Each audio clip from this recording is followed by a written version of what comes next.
Good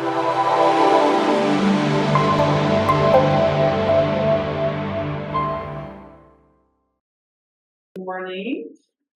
Thank you also to the One Health Microbiome Center and Monsoon Design Research Incubator for inviting and hosting. This is Mellissa Monsoon from across the pond. We're all very excited to learn more about some new microbial terrains.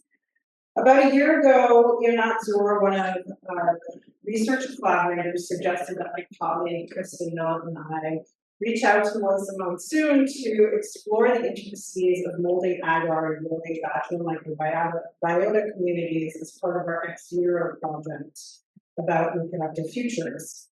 As a young artist, Mellissa had already had a brilliant reputation in the UK and in international bioart communities for being what we might call a contact microbial sport expert. I'll say that.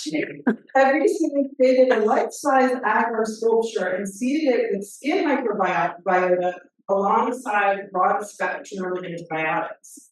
The idea was to bring awareness to the growing dangers of antimicrobial resistance, AMR. This sculpture was commissioned by the BBC and was central to a BBC documentary included in Tomorrow's World TV series, a series about science and technology.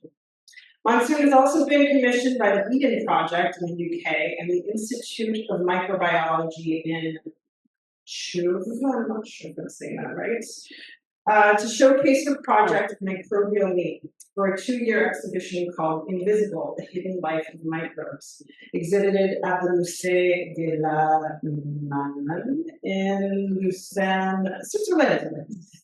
So last year in the aseptic Zoom room, I first met Mellissa. And I'm so pleased to finally meet her in person, exchange some microbiota and ideas about the relationship in the invisible world with microbes. So please welcome.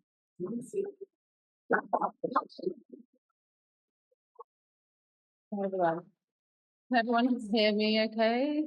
Great. So thanks so much, Cynthia. That was a great introduction. I think it's the best one I've ever heard. I'm really, really happy to be here today to speak to all of you about work I've been doing for more than a decade now. So this talk is titled Collaborating with Microbes. So this is a picture that I always show because it kind of sums up who I am as an artist and who I am as an artist in a lab. If you don't know what I'm doing, I'm pressing my face into an agar plate, but to get a print of my microbiome. So everything I do with my art practice is about me, is about the invisible world. And some may say I'm a bit self-obsessed, and I'm cool with that. I'm fine with that kind of notion. So micro-obsessed, yeah. So this is the question that I get asked the most is, how did it all begin? I was an illustration student. I was about 21 at the time, and I felt very unhappy with the course I was doing. I felt that what I was doing was too flat. Everything was very restrictive and kind of boring as well. And I felt very lost as well. I didn't have my direction as a young artist, and I was really frustrated with this. I really wanted to find my niche. And I was being told by lecturers, you know, find your style, but don't stick to your style. Do something different, but stay the same. And I was like, this is not making any sense to me. So I got to the point where I almost quit university altogether because I just felt like I didn't fit at all in what I was doing. And this extracurricular program called Broad Vision came up. So Broad Vision was run by an artist called Heather Barnett. She's very famous for her work with slime mold. And she created this program where she brought together 5 disciplines, students, 5 from each course, from life sciences, psychology, imaging science, photography, and illustration. And we were all encouraged to speak together and think of ideas of how to communicate science through art for an annual exhibition. The first year, I was working with imaging science students and creating illustrations and animations of cells. And this is actually the really poignant moment for me, because my science education wasn't good. I think the one experiment I did at school was, here's some instant coffee and here's some hot water and cold water. Now time how long each one of those takes to dissolve. Like, okay, that's science. That was my science education. So when I first looked down a microscope, I was like, okay, this is where I need to be now. This is so fascinating, so amazing. No one talks about this. Why not? I was just hooked instantly into looking at cells down the microscope. And then the second year of Broad Vision, so it ran for 5 years. The second year of Broad Vision is where it really kicked off as well. So when we go back to like all the disciplines, we have to run what's called a taster session in this program, so that we give an opportunity for students to learn about different disciplines and maybe see a potential of a collaboration. One of the taster sessions that I went to was life sciences, and there were two options. One was a heart dissection, and one was agar plates. And I actually went to the heart dissection first, because I'd never done anything like that. My science education wasn't good. So I quickly learned that I was very squeamish, and I didn't really last long in the heart dissection. I had to go into the hallway and put my head between my legs for a little while. And then I was like, maybe I should go and check out the agar plates instead. So I did, and thank God I did, because this is where it all kind of kicked off. The taster session with the agar plates was drawing a line in the middle and then labeling each side, putting your fingerprints on one side, anti-backing your hands and doing the other side. And obviously it wasn't instant, you didn't see anything straight away, but I went back the next day and the day after and the day after to see what was growing. And this then led me to this question. And the reason for this is because, again, I felt kind of frustrated with the flatness of the agar. And I cornered this scientist in a hallway and started to interrogate him about agar jelly. I was like, well, what can we do with it? Can we make it 3D? Can we make a sculpture? And he was just like, I haven't got a clue. I don't know. So I was like, well, can we try it then? Like tomorrow, maybe now? Are you free now? And he's like, no, I'm not free now.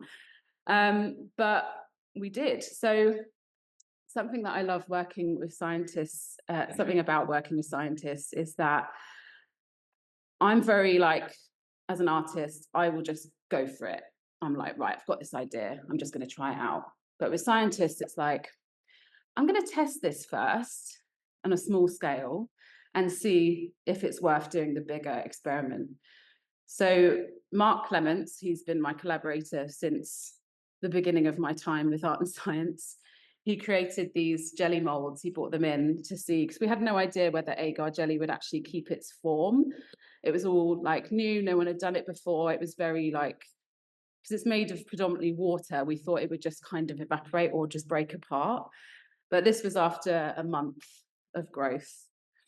And we just tried different agars for that. I'm also really excited about having 3 screens today, because I've got so much images and videos to show you. So also working with scientists, I learned new processes, and it was kind of like a way, I felt like my scientist collaborator was teasing me, because he knew I was itching to get the final result, but he was like, let's do the legwork first. Let's teach you how to actually culture bacteria, how to subculture bacteria. And I was blown away. I mean, maybe for a scientist, this isn't that interesting, but for an artist, this is like the best thing I've ever seen. And I learned how to do gram staining as well.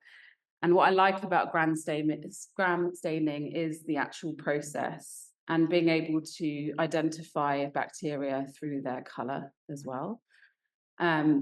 For scientists that have been microbiologists for a long time, they find gram staining quite a boring process because it's something that they have to do. But I still, to this day, after doing it for 10 years, love the process. It's very messy as well, which feeds my art side. But we get results like this. So on the left is from my ear. The right is from my hair. This is from my chin. And then we start getting images that I start to think look like something. So as a scientist, they're looking for things that are, you know, types of bacteria, shapes. But I'm like, that's a fetus.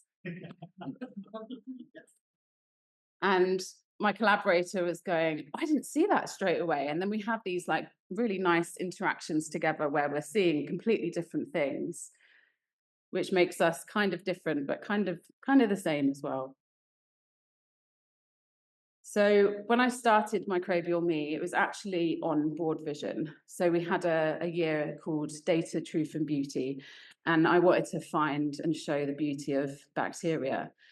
So I started to learn how to cast faces, and I used plaster bandage, which is a one-use kind of mold. So I got really good at making face casts because I didn't have much money as a student, so couldn't afford the luxury of long-term mold making.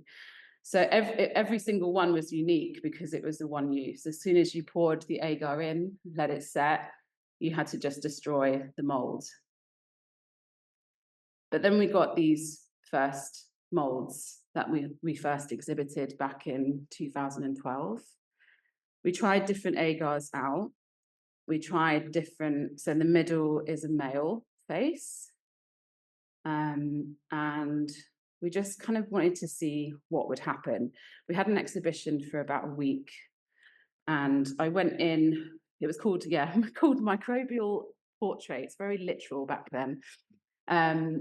And we wanted to just see what the public would think about this.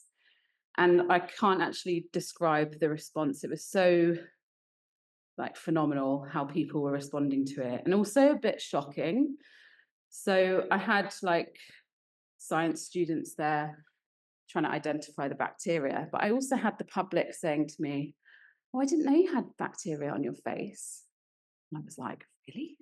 You didn't know? And then at one point, someone was looking at this one, this is my face, and lady says to me, oh, is that the bacteria from your freckles? And I was like, really?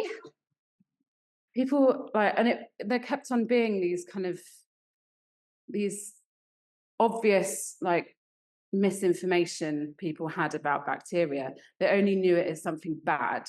No one knew that you're actually covered completely in bacteria, which I found, as someone who didn't have a good science background, I even knew that. So I was really shocked by this, which spurred me on even more with this project.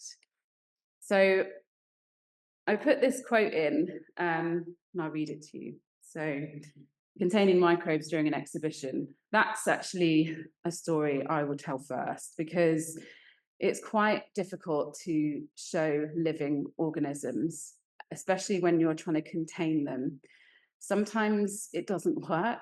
So I had these Perspex boxes and we sealed them at the bottom, which was a mistake because the sealant wasn't great and it started to kind of escape from the boxes, which made the scientist I worked with, Mark, extremely stressed and worried. And then I remember going in every day to the exhibition and the gallery owner was like, something smells in here. And I was like, why don't you go get your lunch and then the smell will be gone when you get back. And what had happened was the water buildup from the condensation was dripping down and then actually breaking the sealant. So what I should have done was sealed it from the top and then it wouldn't have happened. But you know, you live and you learn. So something that we spent a lot of time with the scientists I was working with. So I'll just read this to you. What the scientists thought was a failure, the artist did not. Condensation. I can't tell you how many times I've talked about condensation and how to stop it. Condensation was such a big deal when prepping for this, almost in an obsessive way, like seriously obsessive. Obviously, in science, you want some sort of control, but it wasn't meant to be about that. It was meant to be about the chaotic nature of bacteria and how unpredictable it can be. My collaborator wanted to make sure that the sculptures were visible, but I always argued, well, they are visible. You just have to really work with the visibility. You have to kind of look in a different way. And even to this day, 10 years on, we're like, how can we get rid of the condensation? I'm like, just stop trying to do that. But because of the escaping of air and everything, it obviously got contaminated. But I think these are quite beautiful contaminations. On our skin, we do actually have fungal spores, but I don't think we have this many. And I documented the work for at least a year. So this was after 4 months. Gets kind of dark. I mean, I still think that's beautiful, but I think other people would argue that's kind of gross. And then I always take pictures of when we first install it, because then I sometimes, back then anyway, I would forget about a project and then come back to it. So this was a point where I was finishing my illustration degree, which I managed to turn into an art and science degree. And then I went on to do my master's in art and science. So I needed to use a lab again. And I came back to look at the faces because I'd completely forgotten about them. It was about a year later, and they turned into this. And I love how you can still tell that they're a face and they're just completely flat. Something else as well, why I decided to do a face was so that it would be relatable to people, because everyone has one. So you can visualize what is on your skin. But yeah, working as an artist in a lab, learning new processes, handling bacteria, health and safety, my gosh, like I go to different countries and work in labs, and they always say to me, you've been taught by a really paranoid scientist, and apparently it's quite British. I'm not sure if anyone can back me up here, but it's quite British to be super, super paranoid in the lab. But I'm glad I did, because then I didn't do anything dangerous. Although scientists would argue that this is a dangerous thing for an artist to do. But what I loved as well was the scientists I was working with actually changed the way they looked at their science and kind of relaxed a little bit and opened their perspective more as well. And I always argue as well that artists and scientists are the same. We're just trying to make sense of the world, but in different ways. And when we go together, like, magic really does happen. And I always think magic is the bacteria. So I started my MA and I was itching to make a life-size body sculpture. I was like, please, can I make this? Not thinking, a face is quite small to go to a large body sculpture. I wasn't thinking about how hard that would be. I was just like, I want to do it, let's go. Didn't think about the cost either, just, was saying to my tutors, please, can you help me try and do this? And they just told me, why don't you start small? So I'm quite literal sometimes. So I literally just, made small maquette versions of what I wanted to create. I also started to experiment and do different parts of the body. So I was learning how to mold, like life casting, and I exhibited this in my studio show. And this is where things started to change a little bit. So in a gallery, I'm always kind of in earshot of my work to see what people are saying, but I never kind of stand with it. And when people went to see this, I saw them go, oh, and they like jumped back, and then they couldn't not look again. They kept on staring at what was going on. And that was really interesting to me as well, that people just couldn't kind of go away. And I think the reaction was actually the female anatomy that scared people, because sometimes, I don't know why, but so yeah, maybe people got freaked out by boobs and vaginas, I don't know. And then I started to experiment a little bit more with agar. So this is where I started to make recipes and mix up what I shouldn't do in a lab. So mixing agar is just a no-no in a lab space. But we did it because we wanted to see what else it would bring. So agar jelly can sometimes have different indicators in it for different growth. So I wanted to kind of put those all together and see what would happen. If anyone's familiar with the English trifle, the face there looks very much like one.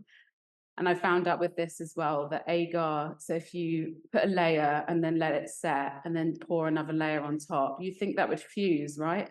And it didn't at all. So after a while, that face just completely slid apart. And then this was a face that I just kept in the incubator for a year. I was obviously very popular in science labs with the smells that I created. But these are just some images of more experiments. Just see what would look good, what would grow more. So 2015, I was kind of halfway through my master's, and I saw this commission opportunity come up about an exhibition at the Eden Project called Invisible You, the Human Microbiome. And I had about 5 other people send it to me as well. And I was like, okay, maybe this is a sign I need to apply for this. Never applied for anything before, didn't know really what I was doing. And I didn't also know how long this would last. The agar phase, for me, it lasted a year and shrunk down. That was my knowledge at the time. So I proposed to the Eden Project, or maybe I'll come every 6 months to, replenish it and have a new one, which is about a 6-hour round trip, which doesn't obviously feel like a lot in this country, but in the UK it's quite a long way. And when I was prepping for this commission as well, I made about 10 different faces, and I had to really choose which one I wanted to use. And I settled on this one because it had the most diverse colonies growing. And yeah, I just fell in love with that one.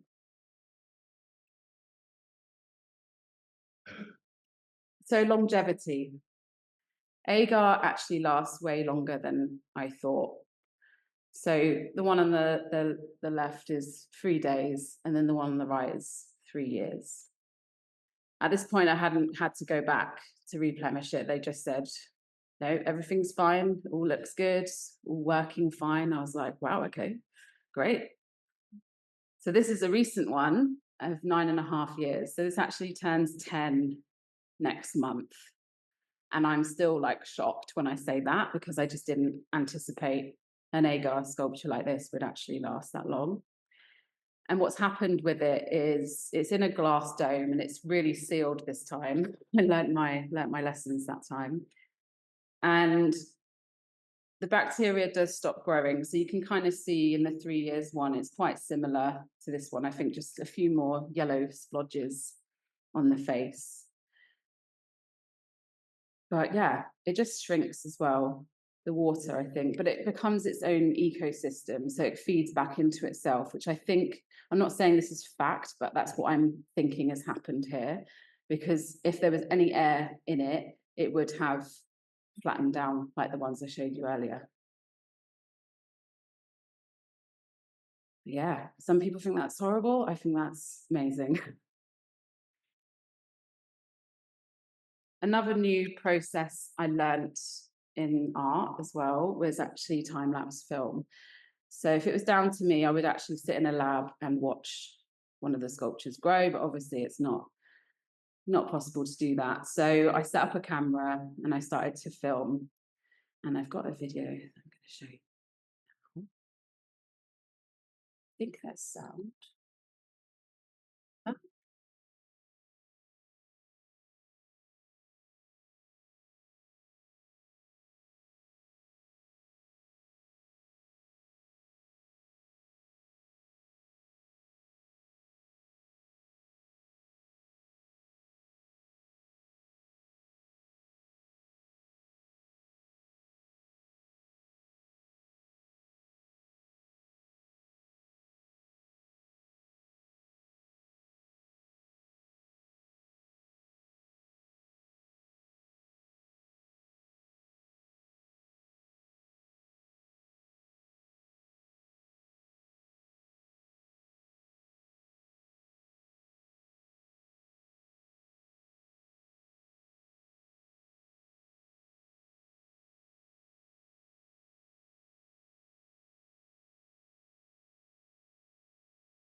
This is the film I would show with the sculptures, because then it gives the people an insight into how the sculptures grow when you're not looking.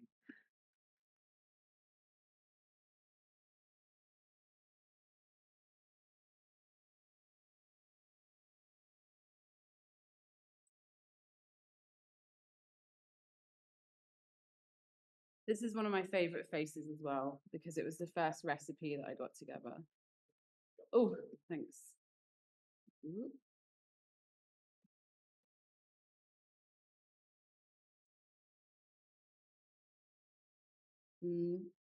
Still got the top stage.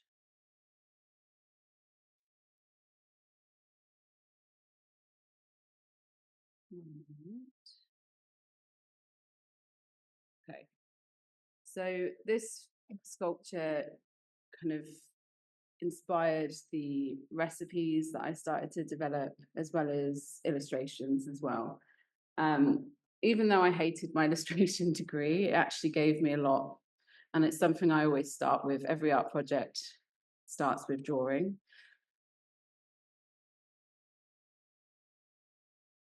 And then microbial me in the pandemic. So I panicked a little bit. As a BioArtist, I thought no one's going to want to see living artwork again. They're going to be so terrified of everything to do with bacteria. So this is when I started to get into ceramics and clay. And then I was very wrong, because a couple of years later, I got contacted by a museum in Switzerland to create microbial me again, which I was so shocked about. I thought, gosh, I'd never thought that I would be able to make living artwork again. And it was nice to go back into the lab and just be able to experiment more, make recipes again. And it's just an ongoing project. I think microbial me will always live, quite literally, physically, and everything.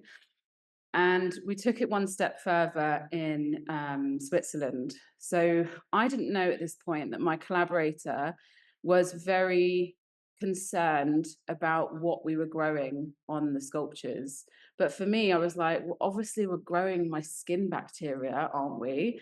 But for him, it was like, no, we need to know exactly what we're growing. Otherwise, it's dangerous. But for me, I really just didn't think much of this, which shows the kind of difference, I guess, with the art and science collaboration. So I went into a lab and we got introduced to a process called MALDI-TOF, so matrix assisted laser dispersion ionization time of flight. I hope I said that correctly, if anyone knows. So so you see me with amazing lab technician who was very happy with what I was doing. She said that I had been trained very well as a scientist, and she said also if I lived in Switzerland, she would employ me in her lab, which was such a compliment for me. And then we were able to actually identify every single bacteria we were growing on the faces, and it wasn't a true representation of what you have on the skin. So my scientist, Mark Clements, was like, phew, well, it's actually got science validity. I was like, it always has done, Mark, like, come on. And this is in situ in the museum, and that's on for another 2 years. So that's microbial me. This is a 10+ year project. I think I'll always kind of work on this project. I'm hoping there's 2 of them in the world right now. And I hope there's going to be many more that I'm going to make across the globe and see how they grow. The next project I'm going to talk about is microbial Michael. So back when I was a student, I was itching to make this life-size sculpture. And after my master's degree, I was approached by a production company and they said, can you make a life-size sculpture in agar of a TV presenter that we want to do a documentary with? And I was like, yes, of course I want to do that. And they said, okay, so how long is it going to take you to do that? And I was like, well, I think I'd probably need about a year, because I need to test whether it works okay. I need to figure out the mold. I need to find the right casing, health and safety, risk assessments, all of that. And they were like, well, we don't have a year. how about 6 months? And I was like, maybe I could probably try that. And I actually got 3 months in the end to do this, which I don't know why, but I just did it. And to this day, I'm very, very proud of this project that I managed to do it in 3 months' time. The only problems with it, you can see in the picture there, the feet fell off kind of halfway through. And this happened because we weren't able to test things. We just had to make it. So going back to my like original artist way of being like, let's just make something and go for it, I learned, actually, no, this is not a good thing to do. You need to experiment and see how things go. But as you can see on one side, it's not got any bacteria and the other side does. So we treated one side with antibiotics, broad spectrum, and the other without. Originally, I just wanted to do a whole body cast just in one go because it was much easier. But of course, I don't know if production is like that here, but they were just like, no, we want to make it more complicated. We want to do this instead and cut it in half. So that was fun. So we had to work out a way to make a mold. We had to custom everything. We had to make a human-sized Petri dish. We had to create a cast which would be filled from the top as opposed to the other way, because we couldn't like turn it over and flip it out. There was just no way that would survive. So we started to make the mold of the late Michael Mosley. He's no longer with us. And on the day of casting, he decided to tell me that he was really claustrophobic. And when you're a like life casting professional, you let people know that this might be uncomfortable just for a short period, but you send them like a whole fact sheet and a what to expect. And I feel like he might not have read that. So he said, I don't want the whole body cast at once. And I just went, okay, great. What are we going to do? So we had to cast it in sections, in 4 sections. So we did one half of his body, the other half, and then each half of his face. I really do think that he did it for the cameras. I don't think he actually cared if he got cast or not. But there's a little video here. I won't show it with the sound. I'll just turn this on.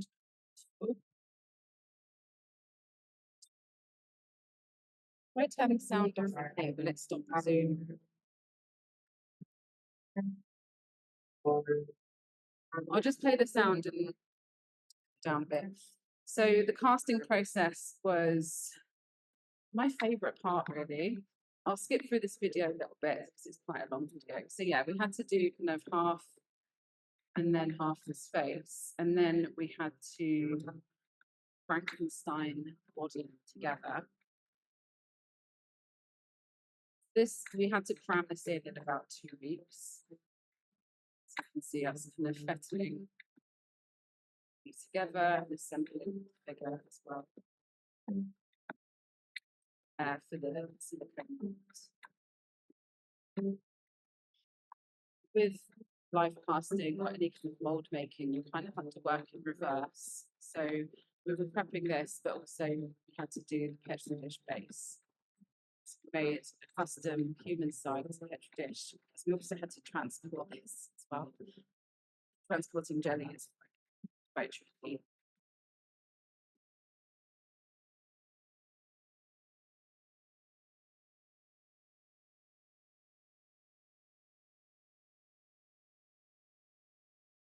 Oh, that's just skipped on. That's fine. So when we did the pour as well, lots of things went on with this project. Everything that could go wrong did go wrong with this project. I'll be honest with you, it really did. Like, there were moments where I was like, I don't think I can carry on with this. But we did. We carried on. And the hardest part was knowing exactly how much agar I needed, because we couldn't measure it. There was just no way. So we had to guess. And we actually guessed right. So you can see in the video, it took us 80 litres, which is enough to keep a lab going for 3 years. And it took us 6 hours to pour into the mold. We managed to do one test the day before, but it wasn't enough to kind of, reverse any errors we'd made in the making process. But it came out, it actually worked. And the only downside, well, there's a few, but the only one was that the microbes became resistant after 4 days. And then by this point as well, earlier I mentioned about the gallery owner saying, oh, there's something smells in here. So I went into the lab where the body was in the glass casing, and I was like, oh no, I can smell it. And it was in this big university, Imperial College London. And they were very scared about this project as well, because if something were to go wrong, or if someone pushed it over or something, there would be enough bacteria on there to cause quite a lot of harm to someone. So when I smelt the sculpture, I went, oh no, this is over. This project's over. So we had to decommission the work. And for someone who is used to working in a lab and throwing things away and not having any kind of sentimental value to it, this was actually a really difficult thing to do, because I wasn't trained to throw it away. You have to be trained in this way. So I had to sit in the hallway and watch through the glass as they destroyed the work that we'd worked very hard making. But I'm still very, very proud of this work and how we managed to communicate antimicrobial resistance through time lapse and through art. And then I come to the end. I hope that was enough time. From all the microbes on my face and my body, thank you so much for sitting through this. And you can scan the QR codes and find me. I'm mainly on Instagram. And I'm really rubbish at it as well. So if you ever want to talk to me, just send me a message and we can talk about microbes. So I'll open up for questions.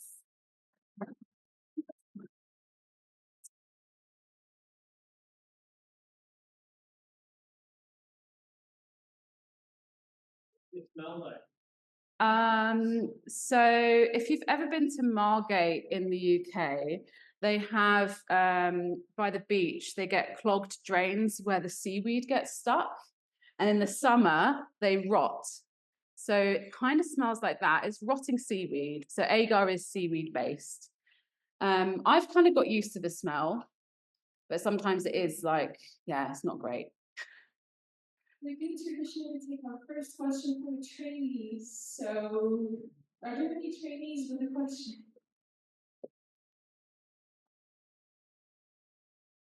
Okay, then.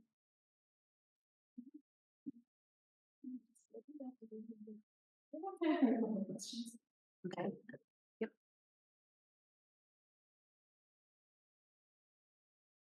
Thank you so much. That was such an experience to watch. I have so many questions, but I'll maybe try two of them. So, how did you put the bacteria on facial or body structures? Was it by design that you were thinking of colors and structures, or was it much more natural?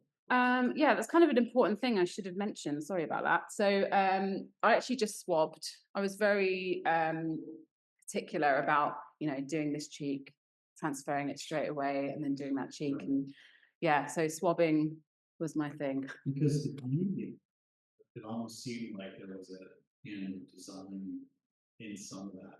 Great, I'll take that. Yeah. A little bit of a mix. Yeah, it was unpredictable, but yeah. And then, from a commercial side, I could almost see if you could ever preserve the structures in a safe way, I could see people ordering their own microbial prints of their face or something. Yeah, it is something in the making. Yeah. There's lots of things coming up with microbes at the moment that I can't share just yet, but I have previously been approached by Nivea to do like a skincare advert, but they quickly decided after seeing a few more of the pictures, maybe that would put people off. So Signing up to order. oh, nice, thank you.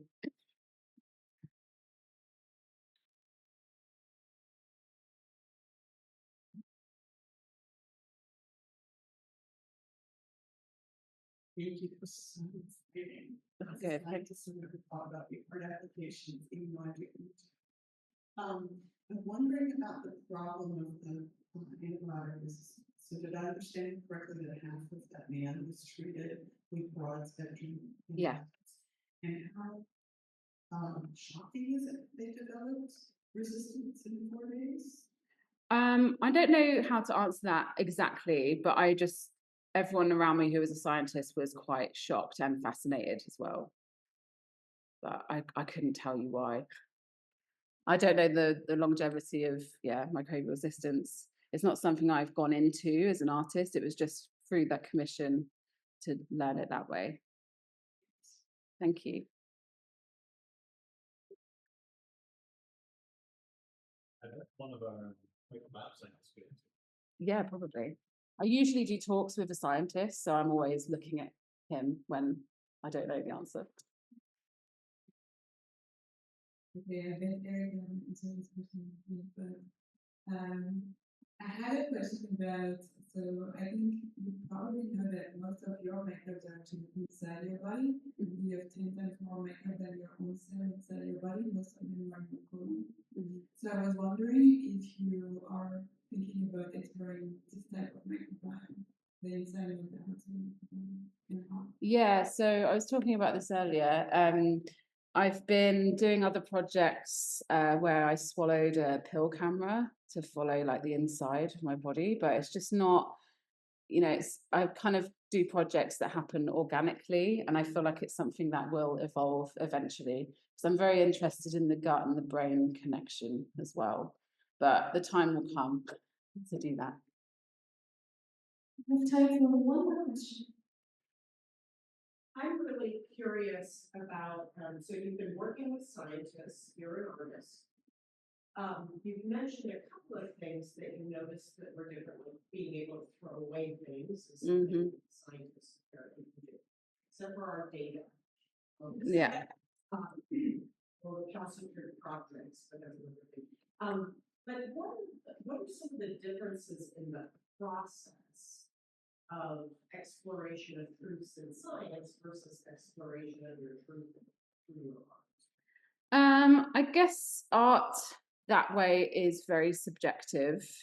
So I think the answer to that question is that we're very different in our processes of finding truth, because art is up to you to find that truth, if that makes sense.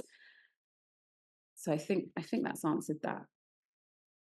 I'm going to be selfish and give the mic to our trainee to ask the last question of the day. So you said earlier that you swab and individual part. So did you do that as well for that? Yeah, so I went to his house with lots of swabs, and I had to swab every inch of his body. Didn't know him that well, so it was a bit uncomfortable.